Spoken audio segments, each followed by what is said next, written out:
This podcast is a member of the Place to Be Nation family. Visit us at placetobenation.com, the only place to be in your pop culture world. Songs with. How many of us have them? Songs with. Ones we can depend on. Songs with. How many of us have them? Songs with. Before we go any further. Songs with. Place to Be Nation, welcome to Songs with Friends, episode 22, here on the Place to Be Nation pop feed. My name is Steve Williams, and joining me once again is Kelly. Kelly, how's it going? I'm okay. I'm not feeling well, so that's an apology to everybody first on my voice, but I think it's like karma for making fun of you for being sick for so long, so. All right, after I bravely soldiered through many shows, I'm going to give a little peek behind the curtain here to everyone. Kelly is gimmicked up right now like Shawn Michaels in 1997. I don't even know what that means. There may or may not be somas involved. I don't know what's going on over there. There is no wellness policy here in the Place to Be Nation. No. Well, you know what happened too? I went to the doctor and they were like, the doctor was like, I think it's just allergies, because that's like the standard thing we all say in West Texas whenever you're sick. It's like, it's allergies. And I was like, I don't think so. I said, this has been like, it's been like 2 weeks or so. I was like, I just don't feel good. And it was so odd. She's like, oh, I'm going to take an x-ray of your head. Well, your sinuses. And I'm like, I've never had anybody like do anything like that. So I was like, okay. And so they took the x-ray, and then she's like, just go buy this and that over the counter stuff. You're fine. And I was like, okay. And then like at 2, the I guess the radiologist or whatever read the scan, and they're like, you have a like impacted sinus infection. So they like called me in some meds. So very exciting. Like, your brain is not getting oxygen. This is not great. I don't know. I was like impacted. I was like, what the hell? Should I be worried? So so anyways, I had to buy some of that medicine that you got to get from like behind the counter and give your driver's license and all that, with the decongestant in it. So felt like a criminal. So you're close enough to New Mexico that this could turn into a Breaking Bad scenario. Yeah, I was like, you got to give your ID, sign, all this. I'm like, what? So anyways. When you need more, you're going to have to send your daughter to get it because you will have passed your legal amount. Well, you know what's so funny? The last time I bought that from that pharmacy, which I exclusively go to CVS, it was back I didn't even live in Texas. It was like 11 years ago. They had like my address before I moved to Texas. And he was like, oh, you don't live there anymore? I was like, golly. He's like, yeah, I guess that's the last time you must have bought something like this. So I'm glad you went to CVS. This makes sense because their receipts are long enough to have your full credit history. No, I get paperless. Oh, look at you, fancy pants. I am. They're always impressed when I pay too. They're like, oh, you get yours emailed to you. I'm like, yes. I don't even go there that often, but when I do when I need to get medicine. So when you need medicine and a pack of Bubblicious gum, we know. All their stuff inside those places is so expensive. Like all their like cleaning stuff and toilet, it's all like super expensive compared to like Walmart or Target. Yes, here in Oldham County, Kentucky, the pharmacies also sell like hard liquor. Interesting. So if you just, get a little need some hot decongestant action and some Jack Daniels, you can do all that in one trip. I need to bust out my Apple Crown right now, probably. Wait a minute. Hard liquor? Not just like wine and beer? Liquor? No, hard liquor. The hardest of liquors. Like make bad decisions hard liquor. Wow. Yes, yeah. It's not like that in Louisville, but out here in Oldham County it is. I'm not sure what's going on because this was a dry county until less than 10 years ago. And then they said, you know what? We're just going whole hog. Yeah. We're going all in. Like if you want it's not like that here. If you want some peanut butter M&Ms and vodka in the same place, we got you. No judgment. Oh, that's awesome. Yes. All right, guys. Those of you who don't know what we do here on Songs with Friends, here's what we do. We talk about song lyrics.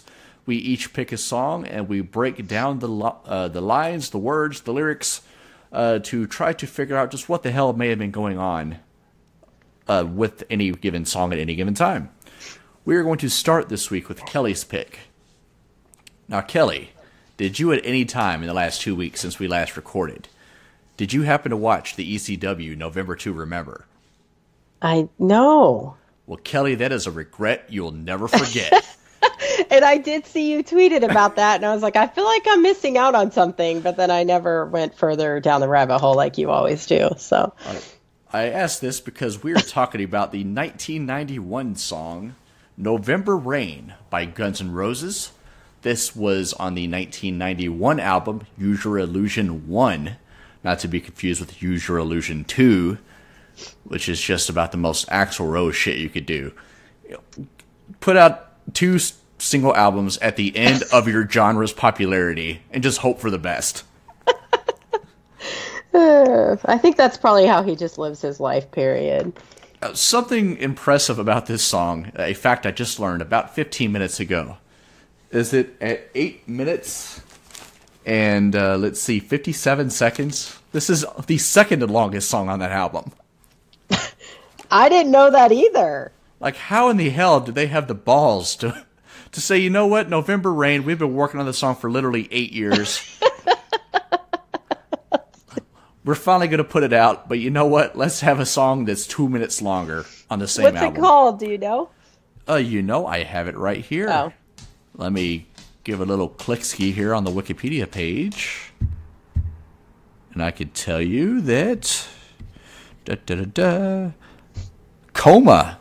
At 10 minutes and 14 seconds will surely put you in a coma listening to a song for that long. Yes. What's funny is, I was thinking, I played this song when I got in the shower, and I didn't even listen to it twice before I got out. I was like, this song is long. Like, it's just like, it's double, triple the length of a lot of songs. It's crazy. It is the longest song, I believe, to ever enter the top 100 Billboard, if I'm not mistaken. Oh. It is the longest song ever to reach the top 10 of the Hot 100. That's interesting. Yeah. Yeah, I can only imagine the thought process that went into this. Like, all right, we want a song that plays on the radio. Let's just make them commit to 8 minutes. Fuck them. Yeah, that's hilarious. All right. So, do you want to get us started off with the lyrics here, Kelly? You don't want to know why I picked it? You're No, I'm just right. kidding. That is a breach of protocol on my part. I actually was thinking about this. I don't have anything really like dramatic. Like, I feel like I don't know why. I have always enjoyed this song. I love the music video. Like, love it. I watch it regularly. Like now, still. I mean, it's weird, but I put it on probably every 2 weeks. I watch the music video, and I think it's awesome. I don't know. I think like Guns N' Roses. People are probably gonna think I'm weird for saying this, but my older brothers listened to like heavy metal music, you know, like Megadeth, Slayer, and I felt like Guns N' Roses was kind of like the softer. I mean, I know they still have songs like Welcome to the Jungle, whatever, but it's not like, to me, they were more rock, not like heavy metal. And so I kind of found it refreshing. My brothers would be listening to this like death metal music all the time, and then like one of them started listening to Guns N' Roses, and I was like, oh yeah, you know, and I have always liked this song. Just because it's a monster ballad, because every bad boy has a soft side. That's right. Now, So they say. Now, that November to Remember reference I made earlier, this is every year back in the 90s, Extreme Championship Wrestling would have their big annual November show. It was called November to Remember. And they would have a highlight video set to November Rain that would be shots of the real video mixed in with just whatever silly wrestling thing was happening at the time. And it would be full length, like 9 minutes long of wrestling clips. Oh my gosh. But it was amazing for its time because the big national companies, WWF and WCW, weren't doing that at the time. A big part of what made ECW was the music. They just either would blatantly just not give a fuck Yeah. and just steal music, or they would, work out deals to use popular music for things like this because they didn't have a national cable deal. So they would kind of fly under the radar. Uh-huh. So yeah, this is a big part. I know when I tweeted that I was in that November to Remember rabbit hole. A friend of the show, John Filipavage, was all about it. It's, oh yes, I want to be down this rabbit hole with you. So, do you like this music video, or do you familiar with it? Did you have to watch it? That ECW scenario is how I really discovered this song. I'm kind of ashamed to admit. As late as 1996, I somehow had not heard all of November Rain. Well, that might have been. Is that when they did their greatest hits? I don't know. Maybe that was. Did your parents like Guns N' Roses? They're so young. They did. But by 1991, my parents had entire other issues that they were worried about. Yeah. So you discovered this video through wrestling. Yeah, I didn't. That's so crazy. The music I listened to up to that point was all, like, I got into music via Snoop Dogg and Dr. Dre. Like, that was my shit. I only listened to rap until about 96. Okay. So we're like opposite. Like I grew up, like my parents only, I listened to rock and heavy metal and okay. I didn't discover like hip hop, rap kind of music till maybe middle school. And then I was like, what's this? I just never had listened to it. In 1996, I would have been in the tail end of that, the November to Remember part of 96, I would have been in 9th grade. Oh, man. Oh, man. Oh, man. Well, this is so pervy of me. But I always thought the music video, like, they had, like, tongue kissing in that video. And I was like, what is going on? Like, I was just like, they were so, like, I don't want to say sexual, but kind of. And then, like, the chick, when she got married, like, it was so weird. Like, she showed all of her legs, and that just was, like, so fascinating to me. Because I'm like, what the fuck? Like, nobody dresses like that and gets married, and like tonguing her husband at the altar kind of thing. Yeah, in a church. The whole front of her dress just gone. Yeah. And then Axel is dressed like he just went to Hot Topic. Yeah. He bought that suit from the cosplay rack for sure. I bet it was his like real life girlfriend at the time, don't you think? I never read about it. Yes, they were engaged. That's Stephanie Seymour. They were set to be married. Okay, I should have known. I just assumed that always, but they never got married, but they were engaged. Correct. Okay. Yeah, just the whole thing is like perfectly, I don't know. Just their whole thing was amazing to me. I was always fascinated by that video. I still am, oddly. I have no idea why, but. Right. Okay, you ready? I am ready. Okay. Did you read these lyrics? I've listened to this song enough where I pretty much know them. Yeah, no, I gotcha.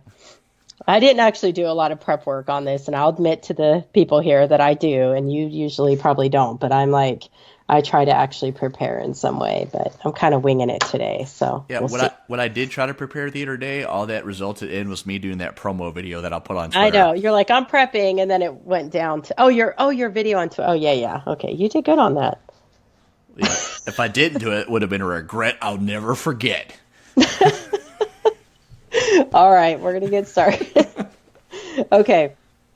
So we got, when I look into your eyes, I can see a love restrained, but darling, when I hold you, don't you know I feel the same? So, and I guess I was always used to think this song was like just straight up love song. I don't even know why, actually, now that I'm kind of like think about the video and the lyrics, but, I don't know. I mean, it's just one of those things where I think you can see that the person's, falling out of love or not happy or whatever, but, he obviously still is what that's kind of what I take from that. So what you got? I can see a love restraint. I look into your eyes and I see that person I love, but I see you holding something back.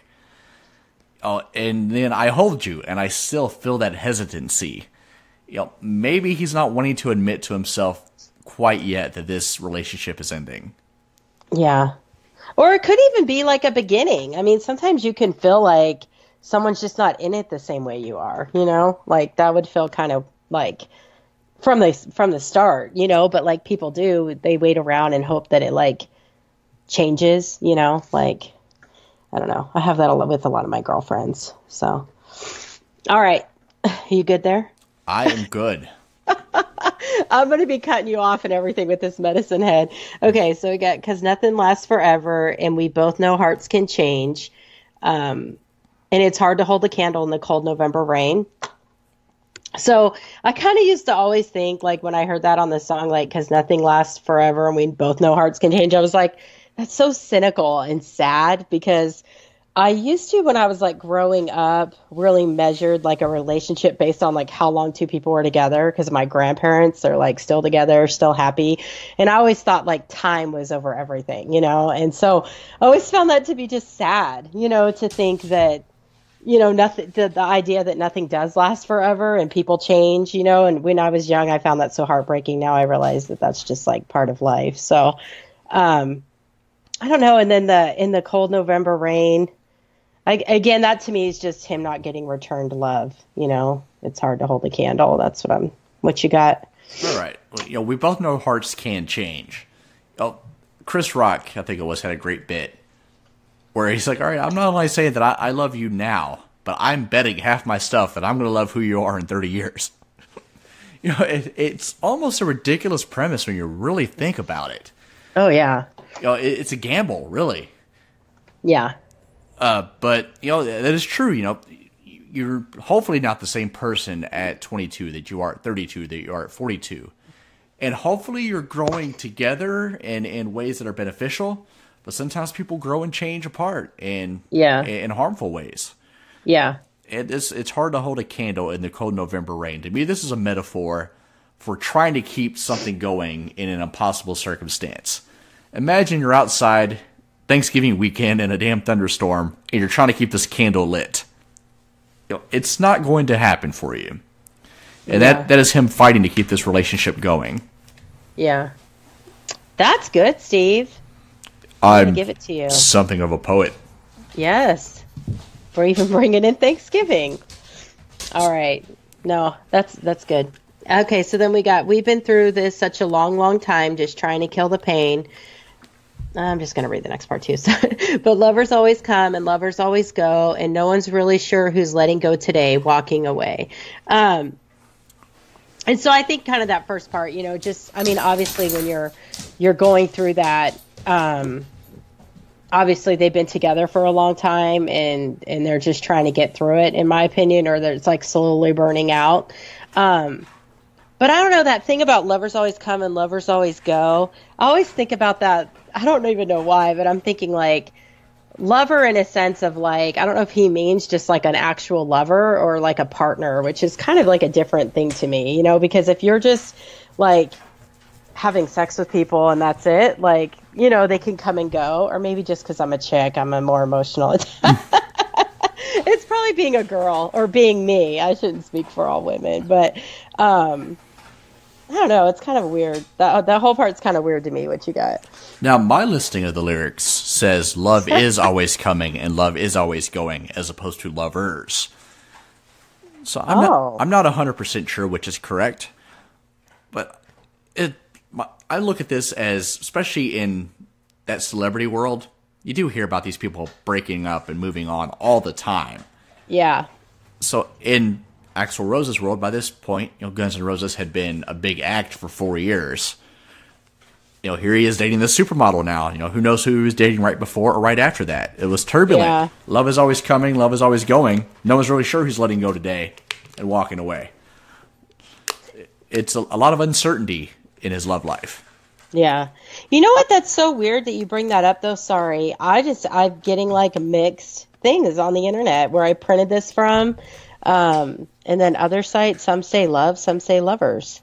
I did always thought they said love in this song, but when I read the lyrics, I was like, oh, I just heard it wrong, you know? So that is a big difference to me. All right. Duff McKagan, if you're listening, ptbnsongsforfriends@gmail.com. Get at us, man. Let us know. Send us our third email. That's right. Okay, so then we have, oh gosh. And then it has, I'll go to the next part. If we could take the time to lay it on the line, I could rest my head just knowing that you are mine, all mine. Man, I hope the rest of these lyrics are right. But this is like my favorite part of this song. And I don't even know. I think it's just that feeling, you know, when you know, like, you're with someone and you're both connected, you know, and that's, you both are wanting the same thing. I think in a lot of ways there's nothing better than that feeling. instead of living in uncertainty. So, but I don't know when he would feel this from her, seeming that she's kind of, not all in on this. But I think those moments when you know that they're in on you, it's very, I don't know, it's just comforting. Yeah, up to this point, there's almost all uncertainty. And that's him saying, look, let's sit down, let's hash this out. Because once we do, and I know for sure that you're mine, nothing's going to be better than that. I will rest so well knowing that I have you and that you have me and that we're in this together. Yeah. Which, I mean, you just never know, even when you do feel comfortable. You know what I mean? Life is crazy. But I think, but I love his voice in this part of that song, too. That's my favorite part of the song. So I don't know what it is. He kind of gets kind of girly. I don't know. I just feel like his voice changes. All right. So he says, if you want to love me, then darling, don't refrain, or I'll just keep on walking in the cold November rain.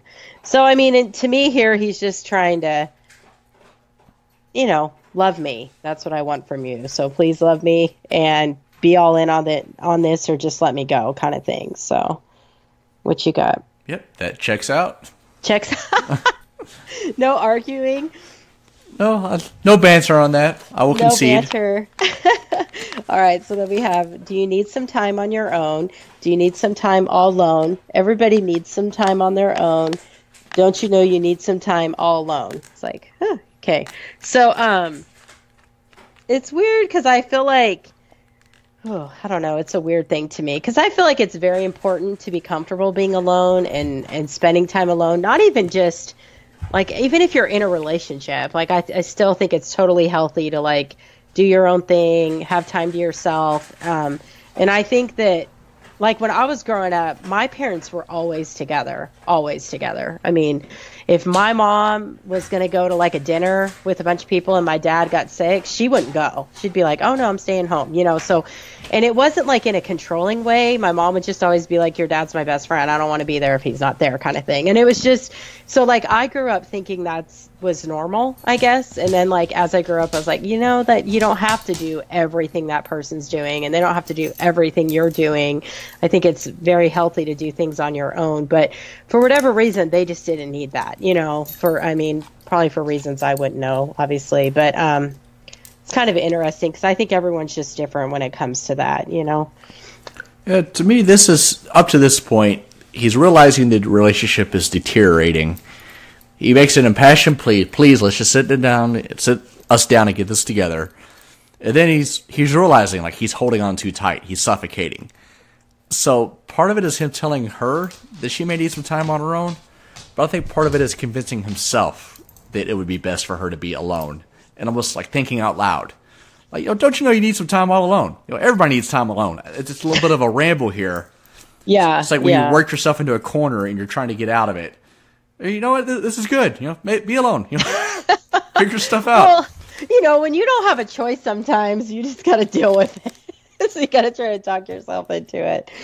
And, I feel like I spent a lot of time alone, but I actually really enjoy it in a weird way. It was new to me because I grew up with, like, a big family, and then I moved in with, I never lived by myself, and so now, I'll have times when Zoe's not home, and it's just like, I've come to really, like, I appreciate that, and I really can be in my house and, like, no TV on and just, like, reading. And I would have hated that at a point in my life. I would have felt uncomfortable, but I find it to be I like it now. So I don't know if it's just getting older or just getting old and boring. That's probably what it is. Well, every time I hear this part, it reminds me of that Slipknot song we covered way back when. When he said, well, if you love me, let me go. Yeah. I'm going to need to be alone. So, let's do this. Let's see if this is going to work. Yeah. That's my other favorite power ballad. My God. These two. All right. So then we got, I know it's hard to keep an open heart when even friends seem out to harm you, but if you could heal a broken heart, wouldn't time be out to charm you? And I think I probably even said this before on the show, before, something similar to this, but I mean, when you're hurt, or like you've said, hurt people, or is that how you say it, Steven? Is that what you say? Yes. Maybe you've said that, or I've seen Rich tweet that, something, and it's true. And so I think, like, she had something going on and maybe hurting her life. We all go through hurt. That's just a fact, but it's just how you deal with it. And I think that's, that's something that some people come out of, like a hurt relationship, or they're heartbroken and then they're just like shitty to everybody. And then some people come out with like a greater appreciation when they find love again. So it's just very weird how we all handle that. But I think she was just, she was hurt, and it was, she couldn't reopen her heart, I guess, if you will. So this is not extremely relatable to me. I think of more along the Axl Rose world. But keep in mind, at the time, Axl Rose was an out-and-out crazy person. Probably still is. I don't know. I've never met the man. It's hard to keep an open heart when even friends seem out to harm you. Like, most people don't live that reality, that everybody around them is only around them to get something. In the celebrity world, unless it's somebody who came up with you and was there before the money and the resources, who knows who's legitimate and who's not. Yeah. So he has to study the motives of everyone around him at all time. It's a paranoid lifestyle. Yeah. So in that environment, he's also trying to decide, all right, is it time to settle down? Does this person love me? This person who also happens to be famous and is doing the same thing to people around them. I think that's why we see so many of these celebrity relationships falter. Yeah. Because it is hard to completely trust somebody in that world. Yeah. I've often thought about that. This would never happen. But if I was a very wealthy person, like won the Powerball or something, I wouldn't really want anybody to know that, because I do think it changes the relationships around you. I mean, I think money can kind of be a bad, it can kind of be a bad thing. And when you don't have anything to offer somebody, but they're still like your friend and they're there for you and all that, like that's kind of awesome, but yeah, when you have money, it changes things, and I don't think it's always for the best. So yeah, I've often said, if I win the Powerball, I'm not telling a soul. In Kentucky, you do not have to announce yourself. That's that person that just won $1.5 billion in October or something. They didn't have to either in their state. Well, say their name. I just saw a picture making the rounds of some lottery winner they made him come to the press conference, but he wore a ski mask. Oh my gosh, that's awesome. I thought that was amazing. But yeah, I would keep going to work for an undetermined amount of time, and then one day I would just out in the open tell somebody important to fuck off. So that there would be a reason for me not to be around anymore. Like, well, and just move. Like, well, Steve told that guy to fuck off. He got fired. Well, like, that's plausible. It's something I would do. Oh my God. So instead of making a big production of I quit, I'm retiring. Nope, I got fired. Nobody knows what happened to me after that. And then I live quietly with my money and eat my snack packs, and everything's happy. Yeah. Yeah, because there's a certain amount of money in my mind, and it's probably because I, obviously work at a bank. But like I saw this thing the other day, and it's just so accurate. It was something about the youth today, like how they are about money. Like they'll pay it's crazy. This is a little bit of exaggeration, but they'll order a Chick-fil-A meal to be delivered to them at their work through a deliver company. And it's like a meal that's $8 has now turned into like $18. Right. And they don't even like think about like, that's fucking insane like that.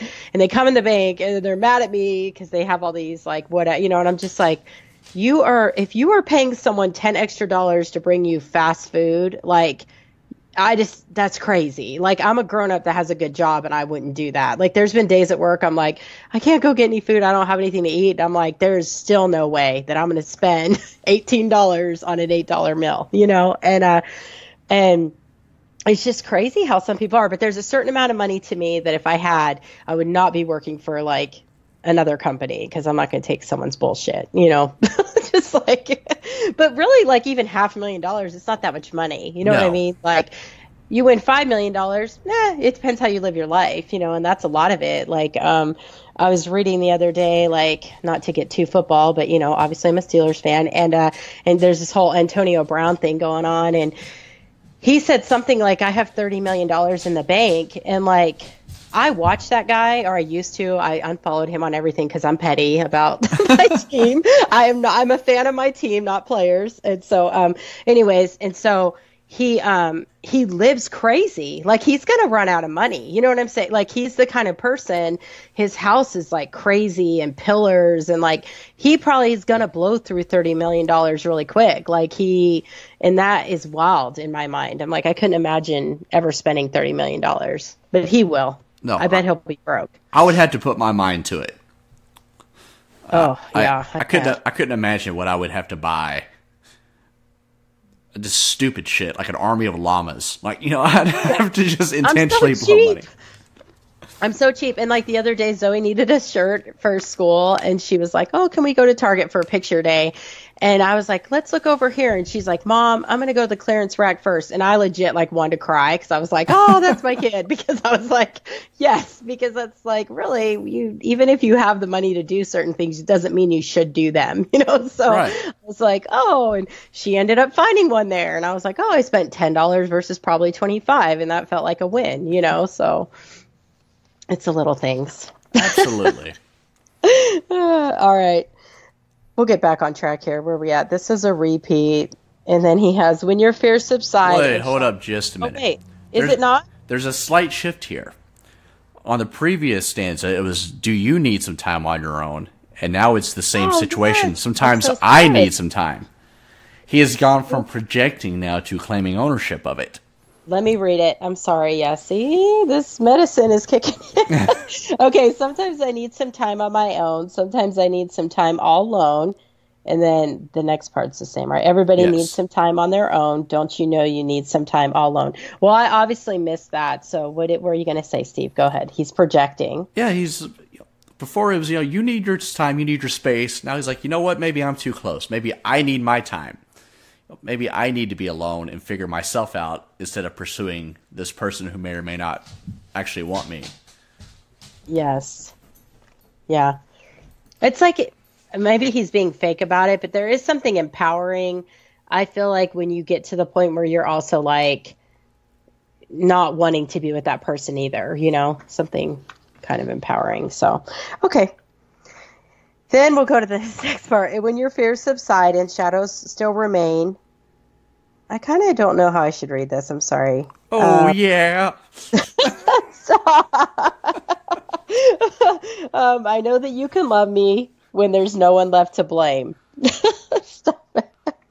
What do you got, Steve? I feel like you have something to say. When your fears subside and shadows still remain, I know that you can still love me when there's no one left to blame. This is a gentleman who is okay with being plan B. Like, yeah, you go out there, you find your way in the world. And when you're through making excuses, I will be here waiting for you. Oh, plan B. That's awesome. This is low self-esteem in his feelings, Axl Rose. Yes. Well, I think we've all been there, right? We can all relate to that at some point in life. Probably. Not the plan B thing necessarily, but the in your feelings, feeling Yes. low. Like when your girlfriend started dating the cowboy in high school. We're going to have to bring Tara on the show at some point. Yes. I want her to come on. We We could invite my first boyfriend, and then we can invite Tara. Just kidding. that would be amazing. I think he would come on. I'm not sure. Okay. So never mind the darkness. We can still find a way because nothing lasts forever, even cold November rain. Which I think is awesome in this part. Obviously, he knows, and I think we all have to know this in life, like anything painful, it's going to not last forever. I mean, you're eventually going to heal, I guess is the right word. I don't know if heal, but learn to live with it. And I think that's comforting in a way, but at the time you don't see it, but you have to know in life, like things are going to get better. I can't feel this way forever, Yeah, this is a brilliant reframing of that. Initially, it was trying to keep this candle aflame in the November rain, trying to keep everything alive in the hardest of circumstances. But now his outlook has changed to, you know what, this rain's going to stop eventually. And this candle will be much easier to keep aflame. Yeah. Nothing lasts forever, even cold November rain. Well, he probably met another model at this point. No, I'm just kidding. Maybe he fell in love with Slash. They say how you get over someone is getting under someone new or whatever, something like that. Guys, that did not come from Steve. That came from Kelly. Don't say you don't endorse that. She is the bad influence here on Songs with Friends, clearly. All right, so then we got, don't you think you need somebody? Don't you think you need someone? Everybody needs somebody. You're not the only one. You're not the only one.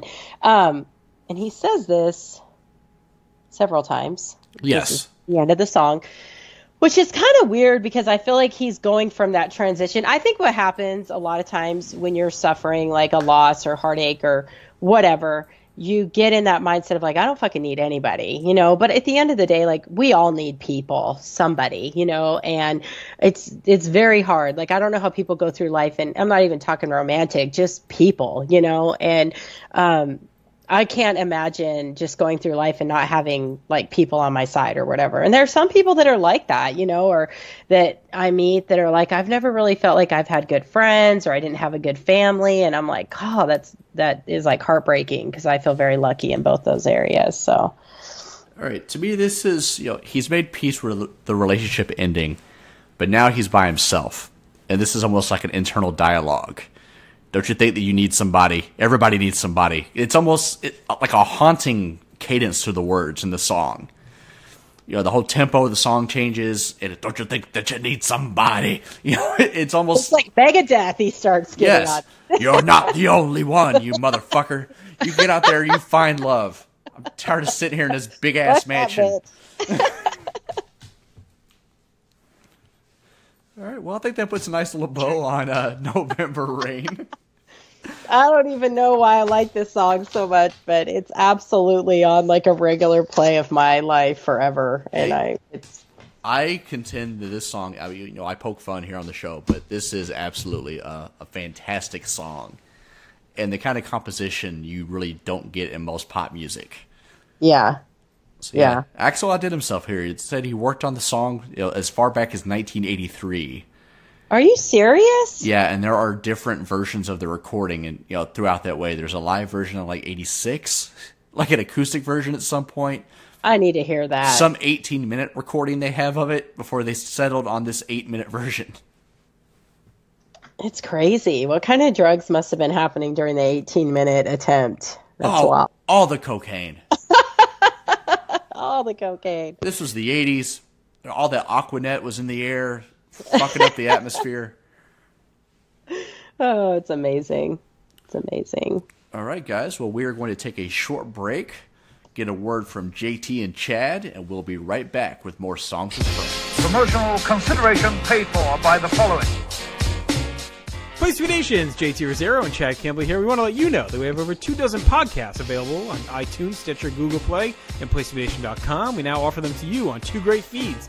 On the Place to Be Nation Wrestling feed, we dive into topics running the gamut from today's WWE to the glory days of yesteryear and the ins and outs of the territory days. In addition to our full-length shows, we also deliver to you special pod blasts on topics old and new.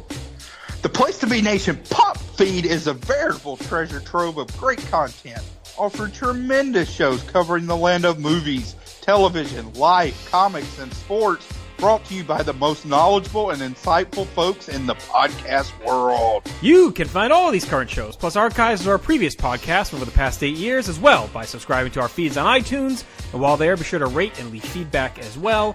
All of these shows, plus others, available at PlaceToBeNation.com, where we cover pro wrestling, sports, movies, comics, plus in-depth stretch projects and more.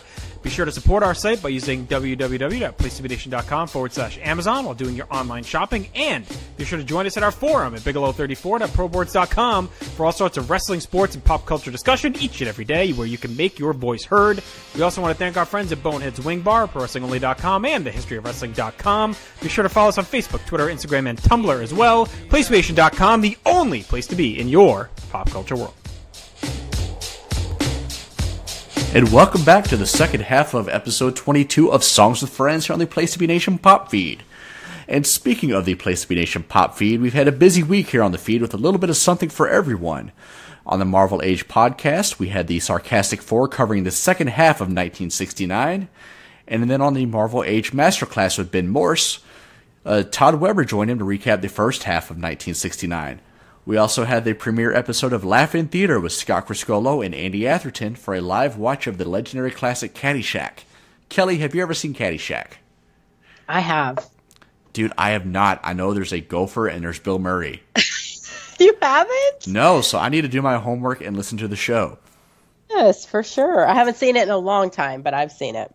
All right, and then we had the hard-traveling fanboys with the new Long Book Hunters as they dive into the death of Captain Marvel, and Talkin' Pop with our favorite swinger friends, Tim and Jenny, suffering for our entertainment with a live watch of My Father the Hero. Are you familiar with that movie? I am not, but I'm going to have to. What's the idea? What's the premise? It is a very, very young Katherine Heigl. Oh, okay. And Gerard Depardieu, Okay. a French actor who later became known to be very problematic. And she, for some reason, it's her dad, and for some reason she tells someone that that's her lover. Oh, my. And hilarity ensues. I'm going to have to watch it. Sure, I guess I need to watch the movie first. Yes, you can watch it along with Jenny and Tim. It's a live watch. You can watch and spend time with our quality friends.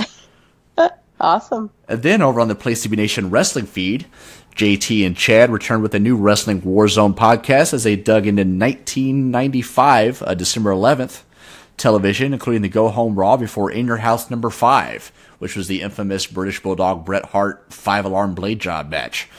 And then Scott, Nate, and Steve, not me, one of the other 14 Steves associated with the site, bring the newest main event, delving into the top news of the week in WWE, and then heading back in time with this month's classic New Japan match review. Wrapping things up here with the debut of a brand new Pod Blast series, What If Wrestling, featuring Greg Phillips and Nick Duke. And in the premiere installment, they dove into what would have happened if Ric Flair joined the WWF in 1988. I have listened to that. That's a good show. I recommend checking that out, guys. And be sure to check out PlaceToBeNation.com as things are getting back up and running there as March rolls on, including the newest installment of Glenn Butler's Walk Around the Web, hitting each Wednesday morning. Finally, be sure to give a like to the PTBN Greatest Candy Tournament Facebook page, so you can participate in daily polls as we determine which candy is the greatest of all time. Things kick off on March 10th with a champion crowned on Easter Sunday. Now, I'm not even on Facebook, but I've been tempted to reactivate my profile.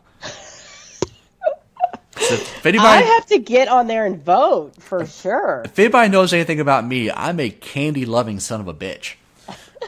And I want to make sure my voice is heard, and I hope that those damn dirty hackers don't infiltrate this like they did the 80s music tournament. That was a shame. Now, if like Twizzlers win, we know there's some shenanigans afoot. You don't like Twizzlers? They're okay, but... You like nibs? The fuck is a nib? I think that's what they're called, or nibs. I'm going to say that wrong. It's a licorice thing. Now I'm questioning myself. They're very good. I hear ya. Stop it. Well, some people are very like Twizzlers or Red Vines. They're called they're by Twizzlers. They're called nibs. They're like little chunks of licorice, I guess you would say. So it's like a bite of a Twizzler. Yeah, but you know how Twizzlers have like, I don't know, the texture to them? These are not textured like that. I don't know how to explain it. I will get you some. So they're smooth Twizzlers. They're smooth Twizzlers, exactly. What kind of ass-backward sorcery is this? I don't know, but I love them. And I only thought about that because I hadn't had them in probably like 10 years, maybe even longer. And I saw some the other day, and I was like, I'm sure the hell buying these. And they were very good. I will take that under advisement. Maybe they don't make those in Kentucky. Perhaps. However, now we're going to move on to our second song. This is from the 2003 album. Oh, I put my paper down. The Neptunes presents Clones. This is Pharrell Williams and Jay-Z with Frontin. Now, I'm going to tell you why I picked this song in just a minute, but I'm going to let the listeners know a little something. Hugo, the podcast pup, has been sitting by me this entire time. And just now, this sneaky bastard walked back to my bedroom and pawed my door open so that he could go to bed without me. Oh, that's so cute. And also, quick sidebar, last night he was in bed with me asleep. He's supposed to stay at the foot of the bed, but when I fall asleep, as it's been cold, he walks his little happy ass up and snuggles up right against me, which is usually fine. But So your back's to him. Yes. Like your back. Okay. We're back to back, like two good brothers just trying to get a restful, warm night's sleep. There's no big spoon or little spoon. That's what I was making sure. I just didn't know. But something, I guess, startled him overnight, and he rolled over abruptly and rolled right out of bed, taking the internet router down with him. Oh, man. I just heard boop, boop. So then his little dumbass is running circles around the bed trying to figure out where he is. Oh. And decides to come over to where my head is and gently bark to wake me up to take him out to pee. So if you're wondering what Steve was doing at 2:30 in the morning, that's it. I was outside in 14-degree weather with a stupid dog. And you have to, like, go out there with him. Yes, with 2 leashes because he's a flight risk. Yeah. See, I throw mine out there. But I have to let him back in because it's been cold. Because Texas, it's like 20 on Monday, Yes. 80 last Friday, So I picked Frontin because this is the quintessential back on my bullshit anthem. This is the song I probably related to the most with my social situation back when it was brand new in 2003. I was a shipless individual, just drifting to where my little heart wanted me to drift. But knowing at any time that it would be time to settle down and stop fronting and be real with myself and the real with the person I wanted to be with and put all that bullshit aside. Oh. So here we go. Yeah, this Pharrell. is a Steve song for sure. I was not surprised when you picked this.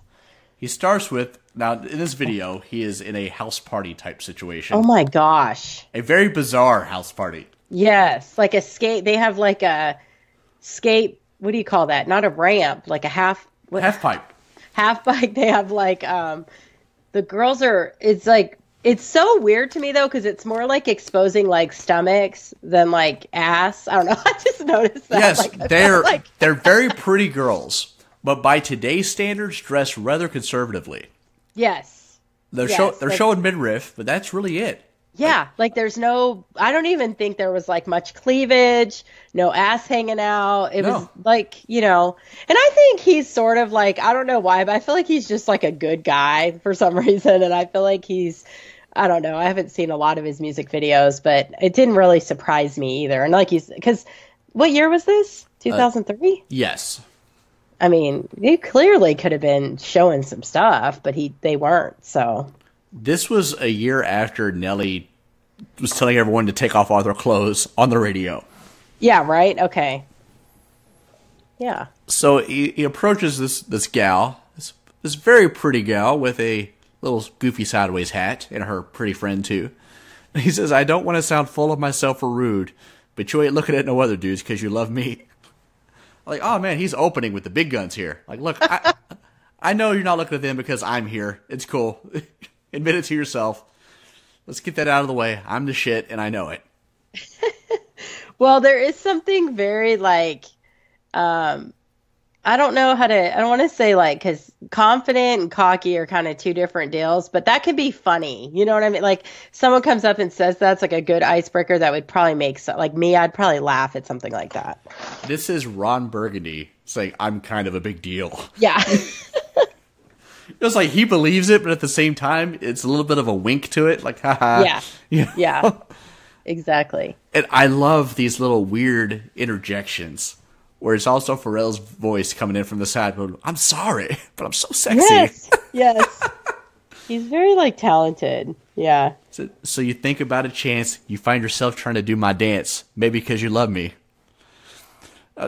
This, to me, doesn't necessarily have to be about a dance. It is, with Pharrell obviously being a musician, to me this is like, you're trying to do something that I like. You're trying to do something to relate to me, because you're into me. And that is something that people do. Yeah, absolutely. Anything else you want to add to that? Nope. Not that I could say on air. No, I'm just kidding. Go on. All right, so then we tried A Feeling This Love Now because you ain't used to how fast we touched. Now, this was very much me back then. I was fast as shit. And there were times when it was, you had to dial back a little bit. And to me, that's him recognizing that he wants to take time with this person, that he's got to slow his natural speed down if this is going to have a chance. It's a little forward, but at the same time, kind of respecting what she wants. Yeah. You ain't used to this? All right, I'll back off a little bit. We'll revisit this later. Let's put a pin in this. Well, and I don't think a lot of, and not always, but I don't think a ton of long-term type relationships probably start off with just initial, a physical interaction. You know what I mean? I'm sure that's not the best way to start off. Yes. A long-standing relationship with somebody. But then he just fucking dives in. Says, and then we locked eyes, and I knew I wasn't there, and I was going to tear your ass up. Yes, and he says it twice. No. Tear your ass up. You have it. I knew you would sing it at some point. Now, this is a confident man. This is a man who's been here before. He's been in enough situations to know when this deal is going to be closed, so to speak. And he recognizes the hesitancy, but knows that if he plays it just a little bit cool, it's still going to end the way he wants it to end. Yeah. And there is something, I mean, I don't think tear your ass up is probably the phrasing that would oh God, no. I wouldn't respond to that well, but I think there is something about somebody though. It's kind of weird. I guess depends on what age you're at in life, but when you're 18, I don't think you really expect that someone's going to be legit the best lover person. You know what I mean? But there's a point too to me where I'm if you're so damn confident about it, how many people have you been with? And that crosses my mind because I'm crazy about that kind of stuff. But I mean, yeah, you don't really say to a girl, I'm going to tear that ass up most of the time and have a positive response. If you do say that, you haven't been here before. That is misplaced confidence. Now, that's something you might say to someone you're married to, or, you know what I mean? A long term is something you might say, but not an initial conversation with somebody. No, that's something that the Damon Wayans Jr. character would say in Happy Endings. Girl, I'm going to tear your ass up. Yes, exactly. You're so right. He probably has. No, but to me, this is more of an internal monologue. Look, we locked eyes. I knew I was in there. I knew what I was going to do. I hope hell he didn't say this at this party. Oh, I bet, yeah, he probably did it. Because then that cutie with the ponytail would not be about that life. Those girls don't look like they were about that kind of talking to him. No, they looked just shockingly wholesome. Yes. That stuck out a lot to me in that video. A lot.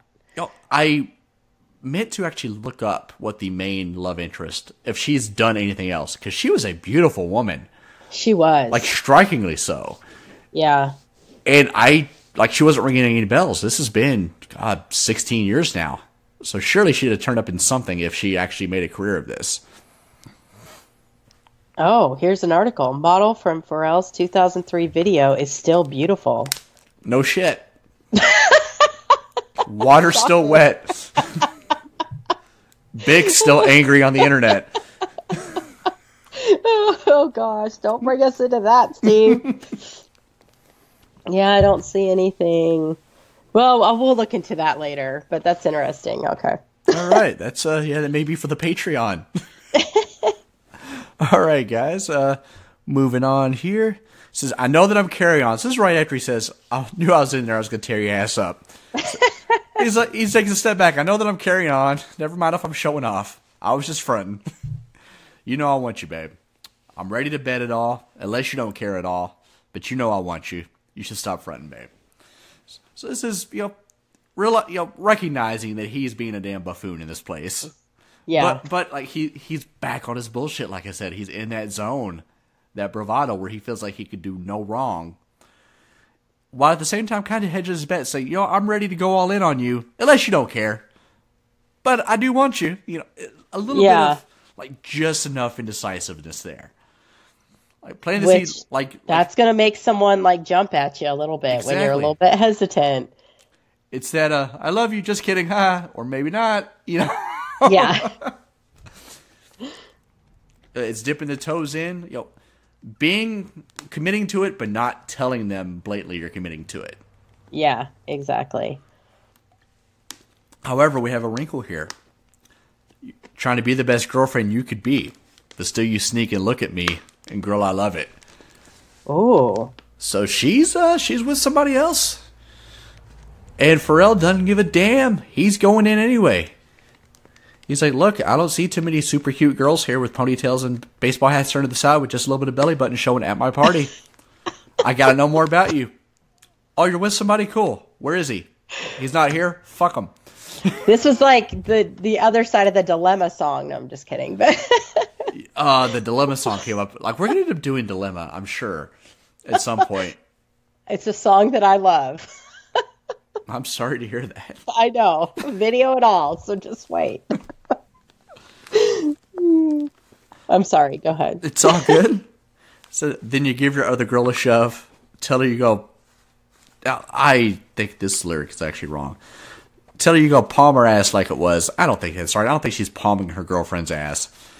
You go to tell her ass how it was. He says, tell her you're going to call her ass how it was. Yeah, I think he's basically saying that, look, afterwards you're going to tell your girlfriend how good this was. Dang. What's your girl? That's like real weird to me. Girls talk. I mean, that's... I'm not saying that. I just feel like if a guy was like wanting me to tell my friend, I feel like it's like he's not really into me as I don't know. Yes, girls talk, guys talk. He's setting up a referral system. Yeah. I feel like you're like, well, yeah, you'll tell Julie that I was good, and then, she's going to, whatever. That was a weird name to pick, but I don't think people use the name Julie anymore, but... And she'll want to ride on the Steve Express. Yes, and I feel like that's kind of like a, that to me is weird. I would feel kind of like, why do you care if my girlfriend knows you're good in bed, I don't know if it's necessarily wanting that as much as taking pride in your performance. Like, look, I know I'm going to be so good tonight that you're going to have to tell a friend. Oh, like in the post-date report, the scouting report, you're going to give me an A+ here. And you know what? That's good. I'm glad I made you feel that way. Yeah. I don't know what to say. Well, I feel like there's things you would share with someone that you were like with and not with. I don't know how to like maybe if you just kind of slept with someone one time, that might be something you just like tell people about. But if it's like someone that's going to like be around, you might be hesitant on that. I don't know. It's just, I guess it's kind of just depends. Now, I do feel the need to differentiate here because there are times when he is clearly talking to the person, and then there's more observations. I think this is more of an observation scenario where he sees that she's trying to be a good girlfriend, but still looking at him, and then he sees her giving a girl a playful shove. And in his mind, he's already kind of planning later that, all right, that's going to be the girl she talks to later to tell her how her night went. Yeah. Imagine, you're at this party with crazy-ass shirtless dudes riding skateboards and shit. And, clearly you're there with your friend, but you hook up with Pharrell at some point. Clearly she's going to know what you did. Yeah. So there's going to be questions. Yeah. Yeah. And she's going to love because him being famous that's a whole nother, you know what I mean? That's like a whole other thing. True. If he's playing himself in the video, I guess. Sometimes they're weird about those videos, It's not really him. Yeah, everything about that was Pharrell. All right. Yeah, probably. Then we just have some more repeating stuff here. I'm not going to get into all that again. We already covered it. But then we go into Jay-Z's little part here. Which he's on like a little camera or like a little TV screen or something, right? They're watching him on a digital camera. Yeah, it's like, okay. On a damn Casio camera or some shit. It's amazing. Just imagine, digital cameras. I'm sure they exist, but they pretty much just went away. Oh, I know. I have mine still. Zoe had said something about that. Now she has a camera, like a Polaroid type thing. And I don't think it's by Polaroid, though, that prints them instantly. She has one of those. Mm-hmm. And then she has like a little printer where she can print them from her phone right away. And they're small. And I'm like, but she's all excited about it. So Kids. Film to her is like foreign. You know what I mean? Yes. It's like me playing records. You know, she's like, oh, film. So then Jay-Z starts with just some general nonsense to get into his verse, but then he says, every time your name was brought up, I would act all nonchalant in front of an audience, like you would just know the shorty I put the naughty on. So it's him. Oh my goodness. Pretty much admitting to, yeah, all right, like I'm into you, but I'm not going to tell everybody I'm into you. Like I'm completely full of shit. I'm going to tell you I love you when it's just us, but to the boys, you know, you're just a girl. That's it. Yeah. Now that's the bullshit move right there. This is 2003 Steve move. No, it is not, ma'am. I'm going to defend myself here. Well, you said, so that's why I was like, I did, but we got to lay the foundation here because there's there's a swift turnaround in this verse. Oh, okay. It says, but truth be told, you threw me for a loop. It's Hove. That's what he called himself. It's kind of a silly nickname. I'm too old to be frontin' when I'm feeling. Denzelin acting like you ain't appealing when you are. Stunting like you're not my only girl when you are. I'm ready to stop when you are. Like he's like, look, I've been full of shit. I'm ready to cut the bullshit. I don't need a front. I want to be with you. Which, you know, when you're dating Beyonce, you know, I could see you're ready to make that step. Yeah.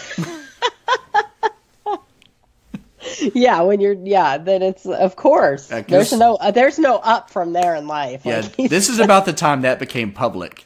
So it's like, you know what, everybody? I'm tired of just saying we're friends. No, I'm fucking Beyonce, everyone. Yeah, You know? yeah. Well, I guess they had it, now I'm not even going to say this right. They had like sort of an age difference or something.